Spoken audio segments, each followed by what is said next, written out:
Hi friends, we thought we would start this month with a little supplemental video to add some more context and some stories to the tune we're going to teach. This month we're teaching Dwight Lamb's Crooked Waltz. It's a Danish tune that he learned from his grandfather, Chris Jerup. We've got a little bit of Dwight playing underneath us here as we talk on his accordion. He plays a single row, very much like the one I've got right here. And it's just an old Danish dance tune. I'll go ahead and turn it off now so that we don't have to talk over it. Okay. And let's see, we got one of Dwight's records here as well. A lot of these are the Midwestern tunes that Dwight learned from Bob Walters. Is this from my grandma's collection, or is It this is. from... It is from your grandma's collection. Yep. And Trisha's known Dwight pretty much her whole life. And how did you come into contact with Dwight and his music? It was 1979 in Graham, Missouri. That was my very first fiddle contest. And I was just thinking about this morning, is that I was probably still 7. I bet I had not turned 8 yet, because my birthday's in July. And that was when there was just 2 contestants in the junior division, and so my grandma had convinced me to, I guess, sign up for the contest.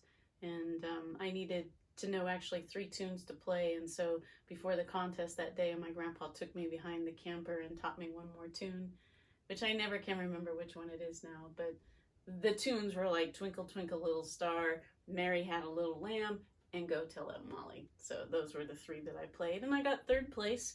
And from that day on, because I had received 35 silver dollars, a trophy, and a plaque. I mean, they knew how to do it up back in 1979. I was a fiddler from that moment on. Only later, after time had passed, so when we went to go visit, I guess, Dwight in 2015, we spent some time with him at his house, did we find out that he was a judge that year, right? That I was there at Graham, Missouri, which that was just kind of an amazing feeling, you know. It's pretty cool. That he saw me at my first contest, and here we had done all of these things, and we're seeing each other again. So I know that Dwight, for a long time, he learned a lot of these accordion tunes as a young boy from his grandfather, and then he forgot a lot of them, and only in the past 10 years or so has he remembered a lot of these tunes. However, he was playing several of them his whole life. Wasn't he playing some in South Dakota at the contests there? Yeah, our biggest, the biggest thing I did as a kid was actually our family would, had a little mini home, and we would travel up to Yankton, South Dakota, and that was kind of like the biggest contest for me. That was the one that I actually practiced for. Because it was like a whole weekend type of deal, and they had like an invitational contest where individuals like Dwight and Pete McMahon and Cyril Stinnett, and that's where I met Reg Bovett and Amos Chase, my fiddler, my woman mentor Lucy Pierce. We'd all go up there for that weekend for the contest. Well, the contest was not just fiddling, but there was an accordion contest. And I remember that when I realized that Dwight and my grandpa were friends and kind of hung out in the same circle just a little bit.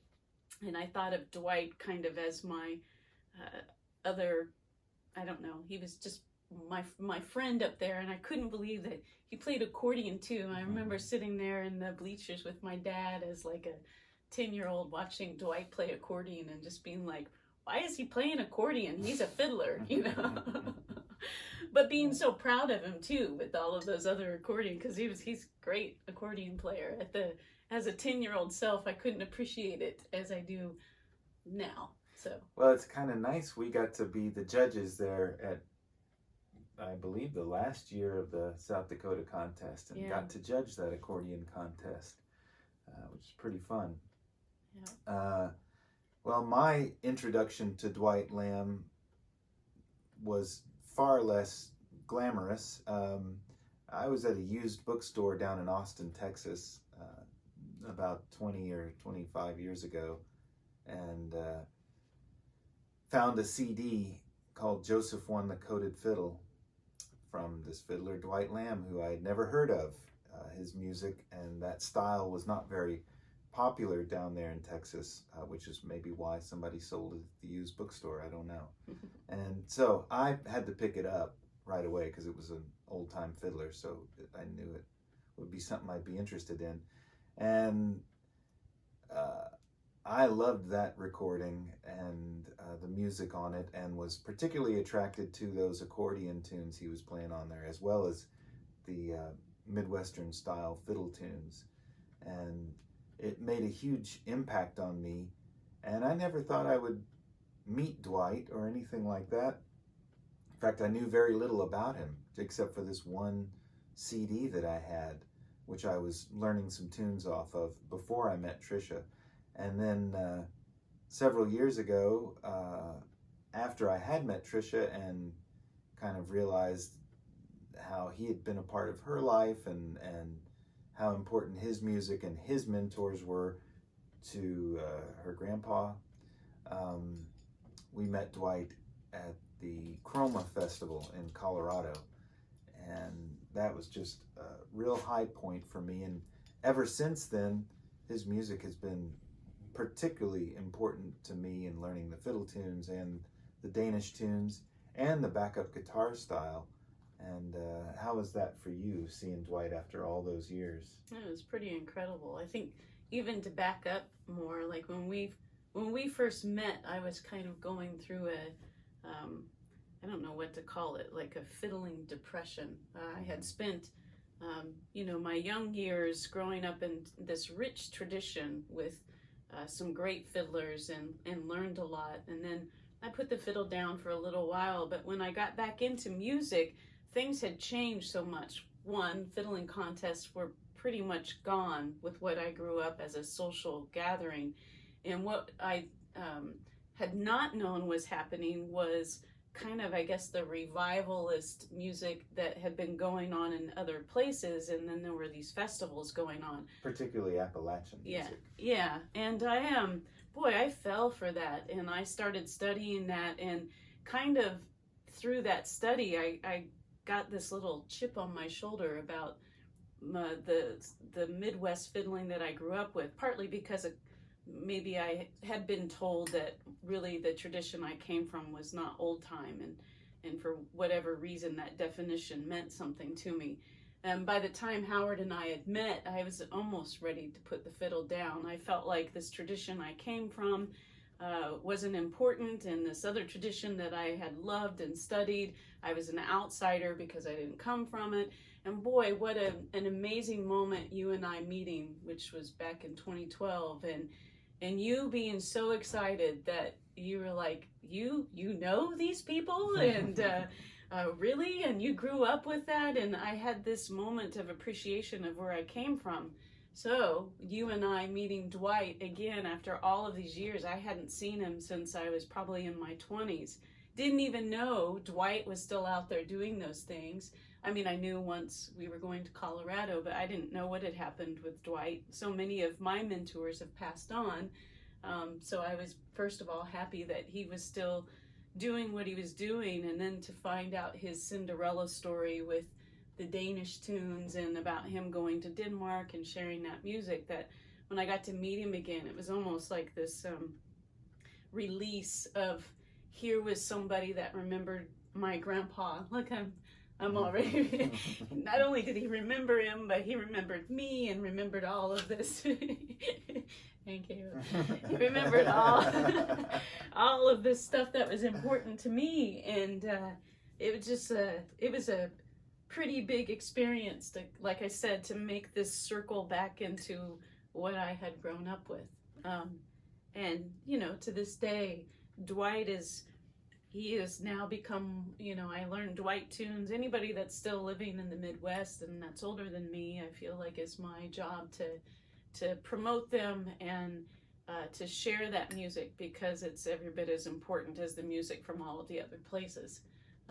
It sure is, and it's great music, and that's why we're so excited and happy to share this tune this month, because it is one that we learned from Dwight that he learned from his grandpa. I think it's worth noting that he has lots of fans. If you like this tune, there's Missouri Valley. MissouriValleyMusic.com has Dwight's CDs for sale, and some of his Danish stuff, some of his Midwest fiddle stuff.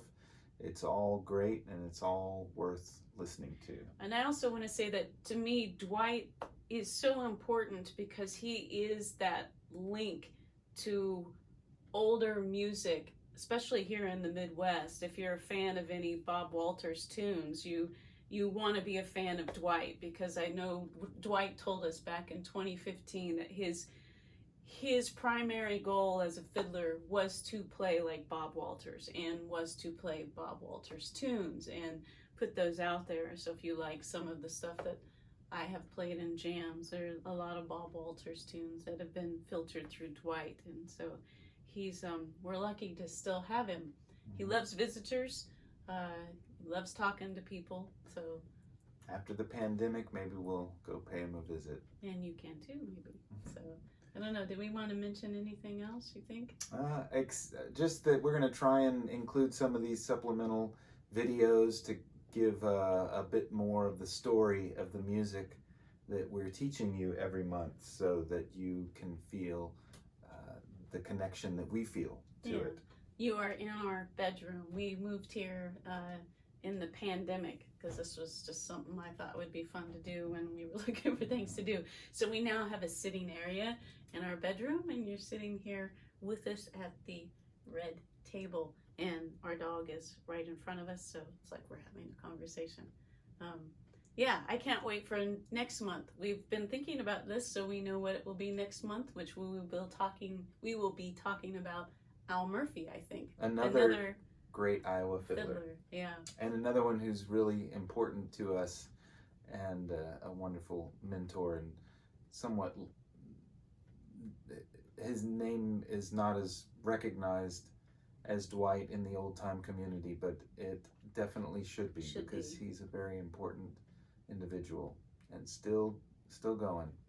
We I want to also plug the accordion. Poor Howard. He if you are someone who likes accordion music and thinks you want to learn, email us. Howard definitely is I feel bad because you really got obsessed about accordion and was playing all of these Dwight tunes, but we can kind of hook you up with people that you might want to know, because it's absolutely amazing. It wasn't fun while you were learning, but once you kind of knew what you were doing, it was pretty fun. Yeah. So Howard hurt himself. Don't do that. He'll tell you how not to do that. But I overplayed and overpracticed. Yeah. So, all right. Thanks everybody for listening, and enjoy the tune this month. All right. Bye.